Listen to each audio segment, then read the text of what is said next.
अब custom setting menu के अंदर भी आपके पास सबसे पहला ऑप्शन है रीसेट कस्टम सेटिंग्स। इसको रीसेट जरूर कर लेना, क्योंकि अगर आपने इसको रीसेट नहीं किया और आपके कैमरा में कोई भी अगर कस्टम सेटिंग अप्लाइड है, चाहे आपने करी हो या किसी और ने कर दी हो, सो उसको यहां पर पहले रीसेट कर लो। एक चीज यहां पर बड़ी इंटरेस्टिंग है, वो ये कि जो आपको यहां पे दिखाई दे रहा है ना, ABCDEFG, इन सब के आपको अंदर नंबर देखने के लिए मिलेंगे। जैसे ही मैं ऑटो फोकस के ऊपर आऊंगा अब ए के अंदर आपको मिलता है A1, A2, A3, A4, A5, A6, A7, A8, A9, A10, A11, A12 और फिर अपने आप शुरू हो जाता है B1। बार बार हमारे को पीछे आने की जरूरत नहीं है कि हम पीछे आए, B में जाएं और तब यहां पर हम दोबारा से अंदर उसके जाएं।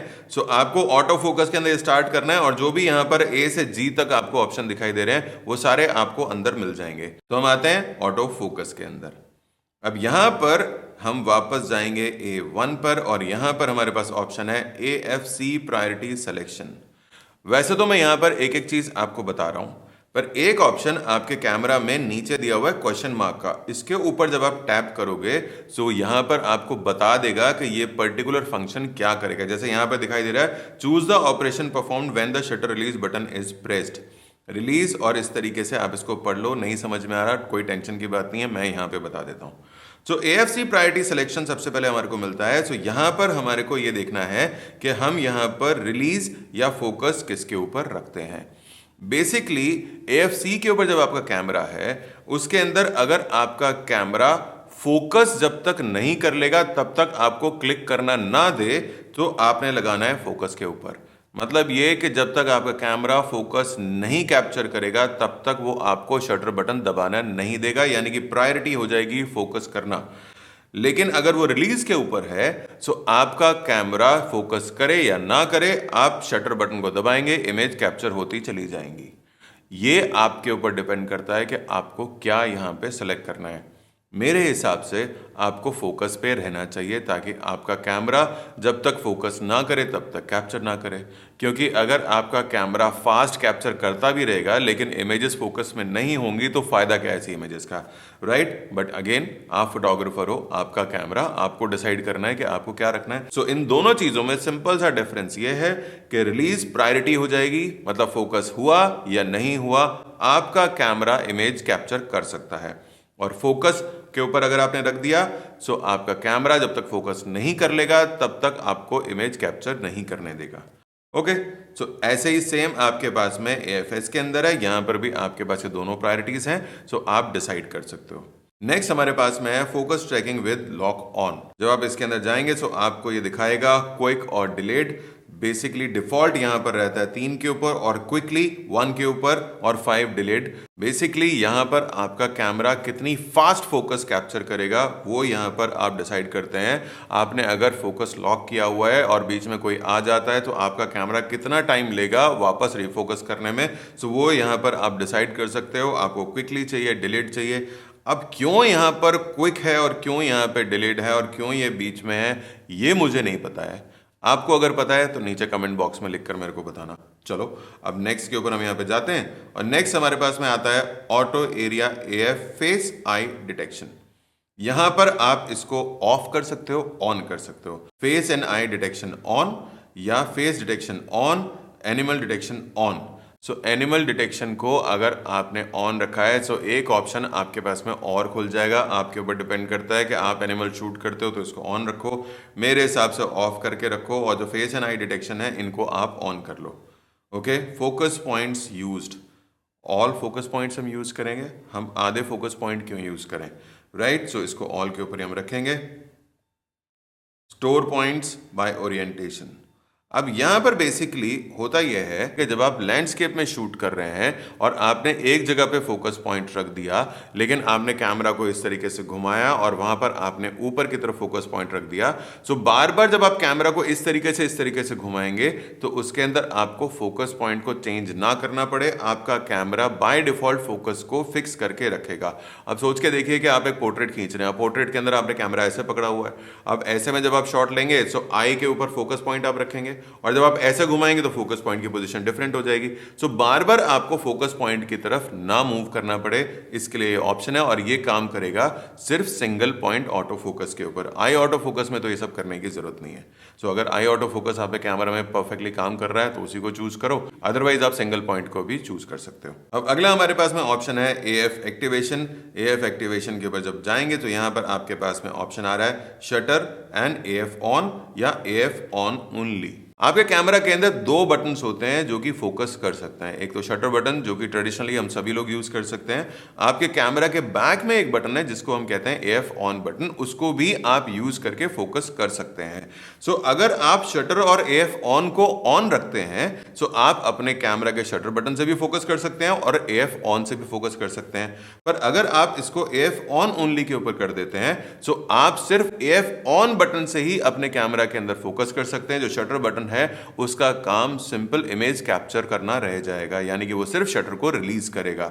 इससे फोकसिंग फास्ट हो जाती है, लेकिन इसकी आदत पड़ना थोड़ा सा मुश्किल है, थोड़ा सा टाइम टेकिंग है। तो स्टार्टिंग में आप इसको शटर AF ऑन के ऊपर ही रखो ताकि आप धीरे धीरे AF ऑन बटन के यूज टू हो जाओ और उसके बाद आप शटर के ऊपर से इसको डिसेबल कर सकते हो। नहीं भी डिसेबल करोगे तब भी काम चलेगा। Limit AF area mode selection. अब यहां पर आप लिमिट कर सकते हो कि आपको कितने वो पॉइंट्स दिखाएगा, एरिया मोड्स कितने दिखाएगा फोकस के।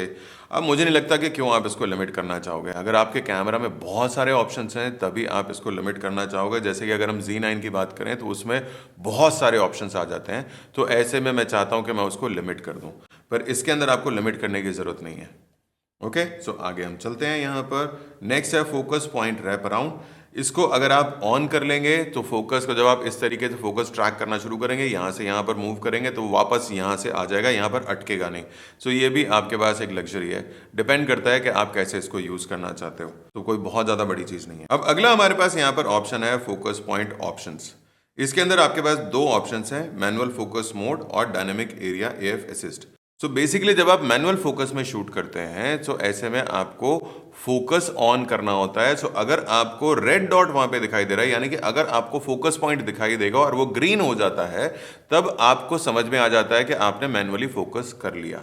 सो मेरे हिसाब से इसको आपको ऑन करके रखना चाहिए। अगर आप इसको ऑफ कर देंगे तो आपको फोकस पॉइंट नहीं दिखाई देगा, आपको नहीं पता चलेगा कि फोकस हो गया या नहीं हो गया है। ठीक है, तो इसको हमारे को ऑन करके रखना चाहिए। अब डायनेमिक एरिया AF असिस्ट तभी काम करता है जबकि हम AFC के अंदर होते हैं। तो AFC में जब आप जाते हैं तो वहां पर डायनेमिक एरिया आ जाता है। सो डायनेमिक एरिया को भी ऑन एंड ऑफ अगर करते हैं तो आपको वहां पर डायनेमिक स्टाइल में दिखाएगा या आपको सिंगल पॉइंट दिखाएगा। चलिए आगे बढ़ते हैं। नेक्स्ट है हमारे पास में लो लाइट ऑटो फोकस। तो लो लाइट सिचुएशन में जहां पर कि आप किसी का फेस कैप्चर कर रहे हैं या ऐसे सिचुएशन के अंदर है जहां पर कि आपका कैमरा अपने आप फोकस नहीं कर पा रहा है, इतनी ज्यादा कम लाइट है, तो ऐसे में आपको इसको ऑन कर देना चाहिए। अदरवाइज आप इसको ऑफ करके रखेंगे तो ज्यादा बेटर और फास्ट फोकस होगा। लेकिन अगर लो लाइट सिचुएशन के अंदर आप शूट कर रहे हैं तो वहां पर आप इसको ऑन कर दीजिए। ओके, सो हमने इसको ऑन कर दिया। Built in AF assist illuminator. So basically जब आप कैमरा से फोकस करते हैं लो लाइट सिचुएशन के अंदर, सो आपका कैमरा यहां से ग्रीन बीम को छोड़ता है। अब मैं इसको एक बार आपको करके दिखाता हूं और यहां पर ये देखो, आपको वो फोकस करने के लिए ग्रीन लाइट थ्रो कर रहा है जिससे कि आपके कैमरा को फोकस करने में थोड़ी सी आसानी मिल जाए। तो ये करता है यहाँ पर built in AF assist illuminator. तो इसको ऑन करके ही रखिए, इरिटेट कर रहा हो तो इसको ऑफ कर लेना। अब नेक्स्ट हम यहाँ पर मूव करते हैं B के अंदर, जो कि है मीटरिंग और एक्सपोजर से रिलेटेड। सो मीटरिंग से रिलेटेड जो भी चीज आपको मिलेगी वो आपको B के अंदर मिलेगी, एक्सपोजर से रिलेटेड। अब यहाँ पर EV steps for exposure control. So यहाँ पर दो ऑप्शन है, हाफ स्टॉप या 1/3 स्टॉप। सो जब आप शटर को या अपर्चर को आप मूव करते हैं तो वो आपको फुल स्टॉप का जंप नहीं दिखाता, वो बीच में दिखाता है आपको हाफ स्टॉप। अगर आपने 1/3 आपने ऑन कर दिया तो आपको 1/3 भी दिखाई देगा। ओके, तो इसको 1/3 के ऊपर ही हम लगा रहने देते हैं। नेक्स्ट आपको यहाँ पे मिलता है इजी एक्सपोजर कंपनसेशन। ये ऑफ है, इसको ऑफ ही रहने दो, इसको यहाँ पर एक्सप्लेन नहीं कर सकते। अब अगला आपके पास में ऑप्शन है सेंटर वेटेड एरिया। यहाँ पर आपके पास में 12/12 ही होगा शायद ये जो लिखा हुआ है, और नीचे है AVG एवरेज। सो बेसिकली जो आपके कैमरा के अंदर जो मीटरिंग मोड है सेंटर वेटेड एवरेज, उसके एरिया को ये थोड़ा सा बढ़ा देता है। सो पूरे स्क्रीन का एवरेज निकाल करके सिर्फ जो नॉर्मल होता है 8 mm का, उसकी बजाय अब ये थोड़ा सा बड़ा एरिया का एवरेज लेता है। कॉम्प्लिकेटेड है, छोड़ दो, इसकी जरूरत नहीं पड़ने वाली है। सो अब अगला हमारे पास ऑप्शन है B4 जो कि है फाइन ट्यून ऑप्टिमल एक्सपोजर।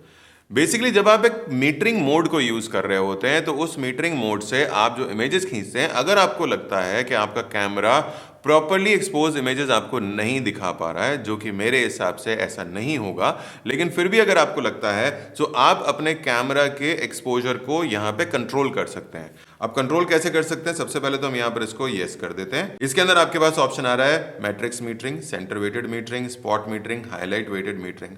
अब सबसे पहले इसके अंदर जाकर के देखते हैं कि है क्या। अब जब यहां पर आप आएंगे तो जैसे ही आप नीचे की तरफ जाएंगे तो ये दिखा रहा है 1 स्टॉप 2 स्टॉप, और ऊपर की तरफ आएंगे दिखा रहा है 1 पॉजिटिव स्टॉप 1/6 और 2/6। सो यहां पर ये कर ये रहा है कि आपका कैमरा मीटरिंग मोड को यूज करते हुए जो एक्सपोजर आपको देता है, और एक्सपोजर ऑटोमेटिकली कैमरा आपको कहां पे देता है? अपर्चर प्रायोरिटी के ऊपर देता है, या शटर प्रायोरिटी पे देता है, या प्रोग्राम मोड के अंदर देता है। मुझे इसकी कभी जरूरत नहीं पड़ी, पर आप करके देख लेना। अगर आपको इससे फायदा होता है तो इसको आप अपने टेस्ट के अकॉर्डिंगली एडजस्ट कर सकते हो। अब अगला हमारे पास में आता है C1 जो कि है टाइमर्स ए लॉक के अंदर, और ये है शटर रिलीज बटन AEL। और इसको जब हम जाएंगे तो यहां पर हमारे पास ऑप्शन मिलता है ऑन का और ऑफ का। ऑन हमारे को यहाँ पे मिलता है हाफ प्रेस के ऊपर, ऑन हमारे को मिलता है बर्स्ट मोड के ऊपर। सो जब हम हाफ के ऊपर जाते हैं, हमने ऑन हाफ प्रेस किया, सो बेसिकली आपका कैमरा क्या करेगा, जैसे ही आप शटर को आप हाफ प्रेस करेंगे तो वो एक्सपोजर को भी लॉक कर लेगा, और उसके बाद में आप किसी भी डायरेक्शन में जाकर या किसी और चीज़ की अगर इमेज लेंगे तो वहाँ पर एक्सपोजर लॉक रहेगा। लेकिन ये काम कहाँ पे करेगा? सिर्फ प्रोग्राम मोड के अंदर या सेमी ऑटो मोड के अंदर। बेसिकली ये उसी तरीके से काम करता है जिस तरीके से आपका फ़ोन काम करता है। जब आप स्मार्टफोन यूज़ करते हैं तो उसके अंदर आपके पास ऑप्शन होता है AE लॉक का, यानी कि आप उस पर टैप करके एक्सपोजर को लॉक कर लेते हैं। तो अगर आपने डार्क साइड के ऊपर एक्सपोजर को लॉक कर दिया तो वो एक्सपोजर को बढ़ा देगा, और जब किसी ब्राइट चीज़ की आप इमेज को खींचेंगे तो वहाँ पर ओवर एक्सपोज इमेज हो जाएगी। बहुत ज़्यादा कॉम्प्लिकेटेड है ऐसा लग रहा है, पर ऐसा है नहीं। सिंपल सा ये है कि अगर आपको एक्सपोजर लॉक करना है, जिसको आपको लॉक करने की ज़रूरत नहीं है, अगर आप मैनुअल में शूट करते हैं तो आप उसको कर सकते हो। अदरवाइज बेस्ट ये है कि आप इसको ऑफ करके छोड़ दो। अब अगला हमारे पास ऑप्शन है C2 सेल्फ टाइमर। मतलब ये कि आप इसको यूज़ करके अपने कैमरा में टाइमर लगा सकते हो। अगर आपको अपनी पिक्चर खींचनी है और कोई और खींचने वाला नहीं है तो अपने कैमरा को एक जगह पे रख दो, ट्राइपॉड पे रख दो, और 10 सेकंड का यहाँ पर टाइमर लगा दो, तो आपको 10 सेकंड मिलेंगे सामने जाकर बैठने के, ताकि आपका कैमरा आपकी पिक्चर खींच पाए। सो इसको पर्सनल लेवल पे आप यूज़ कर सकते हो, पर अगर आपको लगता है कि कहीं प्रोफेशनली भी इसका यूज़ किया जा सकता है तो मुझे समझ में नहीं आ रहा, मुझे नीचे कमेंट बॉक्स में लिखकर बता देना। ओके, नेक्स्ट है पावर ऑफ डिले। ये बहुत काम आता है। अब प्लेबैक के अंदर यहां पर आपके पास ऑप्शन है कि आप प्लेबैक को भी 10 सेकंड के बाद में पावर ऑफ कर दो। मेन्यू के अंदर आपको 1 मिनट का ऑप्शन मिलता है। इमेज रिव्यू आपको 4 सेकंड का ऑप्शन मिलता है। सो इमेज रिव्यू का टाइम आप यहां से बढ़ा सकते हो। स्टैंड बाय टाइमर मैं सबसे ज्यादा यूज करता हूं। बेसिकली जब आप कैमरा को ट्राइपॉड पे यूज कर रहे होते ना, वीडियो रिकॉर्ड कर रहे होते हो, या जैसे मैं अभी यहां पर इसको आपको मेन्यू दिखाने के लिए यूज कर रहा हूं, सो ये 30 सेकंड के बाद में बार बार बंद हो रहा है। सो इसको हम यहां पर इन्फिनिटी के ऊपर डाल सकते हैं, नो लिमिट के ऊपर। तो अब ये कैमरा ऑफ नहीं होगा, अब इस कैमरे का डिस्प्ले कंटिन्यूसली ऑन रहेगा। सो ये पावर ऑफ डिले आपके बहुत काम का है, इसको जरूरत पड़े तो आप इसको यूज कर लेना। अब नेक्स्ट हमारे पास आता है डी शूटिंग डिस्प्ले, और यहां पर हमारे पास में अलग अलग ऑप्शंस हैं। इसके अंदर एक ऑप्शन ऐसा है जो कि सबसे ज्यादा मैं यूज करता हूं और आपको भी यूज करना चाहिए, तो वो मैं आपको बता दूंगा। यहां पर D1 से हम शुरुआत करते हैं, CL मोड शूटिंग स्पीड। सो कंटिन्यूस लो शूटिंग स्पीड, यानी कंटिन्यूस मोड के अंदर, कंटिन्यूस लो मोड के अंदर जहां पर आपको CL का ऑप्शन देखने के लिए मिलता है, आप कितने फ्रेम्स पर सेकंड शूट करना चाहते हैं। तो मेरे हिसाब से तो जो भी आपके कैमरा की कैपेसिटी है उसी पर आपको शूट करना चाहिए। सो 4 FPS पे ये Z5 शूट कर सकता है, तो इसको हम 4 FPS के ऊपर ही लगा देते हैं। अब इसके बाद नीचे है मैक्सिमम कंटिन्यूस रिलीज। यहां पर 100 का आपके पास में ऑप्शन है, देखें ऊपर जाता है या नहीं जाता। नहीं, 100 का यहाँ पर आपके पास ऑप्शन है। 100 से नीचे आप आ सकते हो, आप 98, 99, और इसका काम सिर्फ इतना है कि जब आप कंटिन्यूसली पिक्चर को खींच रहे हो, सो आपने शटर को दबा के रखा हुआ है, तो शटर को जब तक आप छोड़ोगे नहीं तो वो 100 इमेजेस तक कैप्चर कर सकता है। सो अगर आपको बर्स्ट मोड में शूट करना है, अगर आप कंटिन्यूसली आप शूट कर रहे हो जिसमें आप कोई सामने एक्शन हो रहा है उसको आप शूट करना चाहते हो, आपने शटर को दबा के रखा हुआ, खट खट खट खट खट खट इमेजेस कैप्चर हो रही हैं, मुझे नहीं पता आप 100 इमेजेस एक बार में क्यों खींचना चाहोगे। सो आप उसको यहाँ पे सेट कर सकते हो। पर यूजुअली होता यह है कि हम कई बार ऐसे सिचुएशन में होते हैं जहाँ पर हमारे को एकदम कुछ शॉट चाहिए होता है, तो वहाँ पर इसको 1 सेकंड के लिए 2 सेकंड के लिए दबा के रख लो, आपको सही इमेजेस मिल जाएंगी, जितनी इमेजेस चाहिए वो मिल जाएंगी। बाद में उसमें टाइम लगाते रहना उसको ढूंढने के लिए। चलो अब आगे बढ़ते हैं और नेक्स्ट हमारे पास में ऑप्शन है D3 sync release mode options. ये बेसिकली अगर आप मल्टीपल कैमरास को एक साथ ट्रिगर करना चाहते हो उसमें काम आता है। सो अगर आपने एक कैमरा यहाँ पे रखा हुआ है और 2 कैमरास आजू बाजू लगा रखे हैं और चाहते हो कि जैसे ही आप इसका शटर रिलीज करो वो दोनों भी ट्रिगर हो जाएं, तब आपको इसको सेट करना होता है। तो इसको मुझे तो सेट करने की जरूरत नहीं है। अब अगला हमारे पास यहाँ पर ऑप्शन है एक्सपोजर डिले मोड। और एक्सपोजर डिले मोड बेसिकली आपके काम आएगा जब आप लॉन्ग एक्सपोजर फोटोग्राफी कर रहे हो। मेरे हिसाब से ये एक्सपोजर डिले मोड डीएसएलआर के टाइम के ऊपर ज्यादा यूजफुल था, क्योंकि इससे आप मिरर को पहले से ही अप कर सकते थे ताकि मिरर के अप होने का जो जर्क है, जो शॉक है, वो आपके कैमरा को ना लगे और लॉन्ग एक्सपोजर में आपका कैमरा बिल्कुल क्रिस्टल क्लियर इमेज को कैप्चर कर सके। अब यहां पर एक्सपोजर डिले मोड के अंदर भी ये यही करता है कि जब आप शटर बटन को दबाते हैं तो उसके बाद में ये 3 सेकंड लेता है, 4 सेकंड लेता है, जितने भी आप यहां पर डिसाइड कर देंगे। सो यहां पर आपने डाला 3 सेकंड, तो 3 सेकंड के बाद में वो इमेज को कैप्चर करना शुरू करेगा, तो वो वेट करेगा, यानी कि आपके कैमरा को प्रॉपरली ये स्टेबलाइज कर देता है शॉट लेने से पहले। ओके, अब यहां पर इसमें और सेल्फ टाइमर के अंदर मेरे को कोई बहुत ज्यादा फर्क नजर नहीं आया। अगर आपको फर्क नजर आए या आपको पता हो कि इन दोनों में क्या डिफरेंस है तो नीचे कमेंट बॉक्स में लिख करके मुझे बता देना। तो यार जो मैं आपको बार बार बोल रहा हूं ना कि नीचे कमेंट बॉक्स में लिख करके बता देना, मैं भी जानना चाहता हूं, क्योंकि सारे फंक्शंस मेरे को भी रटे हुए नहीं है। मैं भी यहाँ पे एक एक करके चेक करता हुआ आपको बता रहा हूँ, राइट। एक फोटोग्राफर को इतने सारे फंक्शंस को जानने की जरूरत नहीं होती, पर क्योंकि हम चेक कर रहे हैं और मुझे भी मजा आ रहा है और आपको भी हो सकता है मजा आ रहा हो, तो आपको भी अगर कोई नई चीज पता लगे ना तो नीचे कमेंट बॉक्स में लिखकर मेरे साथ शेयर जरूर करना। ओके, चलो हम वापस जाते हैं मेन्यू के अंदर और फिर हम आते हैं डी शूटिंग डिस्प्ले, इसी के अंदर हम थे। अब अगला हमारे पास ऑप्शन है D5 shutter type. Shutter type के अंदर आपके पास ऑप्शन मिलते हैं auto, mechanical shutter, electronic front curtain shutter. Basically अगर आपके कैमरा में 2 टाइप्स के शटर हैं, मैकेनिकल और इलेक्ट्रॉनिक शटर, तो इसके अंदर से आप डिसाइड कर सकते हैं कि आपको मैकेनिकल यूज करना है या इलेक्ट्रॉनिक यूज करना है। अब मैं यहाँ पर आपको एक्सप्लेन नहीं कर सकता कि मैकेनिकल आपको यूज करना चाहिए, इलेक्ट्रॉनिक यूज करना चाहिए। सो मेरे हिसाब से आपको इसको ऑटो पे ही रख देना चाहिए। आपके कैमरे को डिसाइड करने दो कि वो बेटर इमेज किसके ऊपर कैप्चर कर सकता है, क्योंकि बहुत सारे लेंसेज को जब आप यूज करोगे और उसके बाद आप मैकेनिकल शटर यूज करने की कोशिश करोगे तो इस कैमरा के अंदर मैकेनिकल शटर डिसेबल हो चुका होगा। सो इसको ऑटो पे रहने दो, टेंशन की कोई जरूरत नहीं है। आराम से अब इसको ऑटो पे यूज करो। आप कैमरा को डिसाइड कर रहे हैं तो कि वो मैकेनिकल के ऊपर पिक्चर खींचना चाहता है या इलेक्ट्रॉनिक के ऊपर, क्योंकि जितने भी नए कैमराज आ रहे हैं ना, एडवांस कैमराज जो आ रहे हैं, उसके अंदर मैकेनिकल शटर अब बंद हो चुका है। अब अगला हमारे पास में यहाँ ऑप्शन है D6, जो कि है फाइल नंबर सीक्वेंस।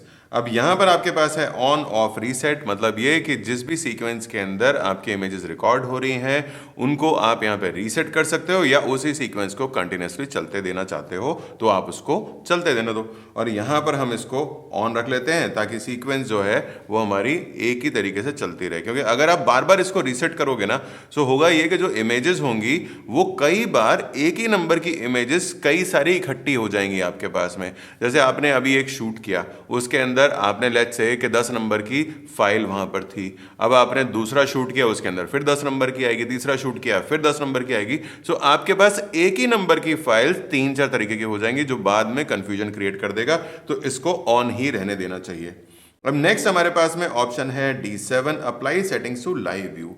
ये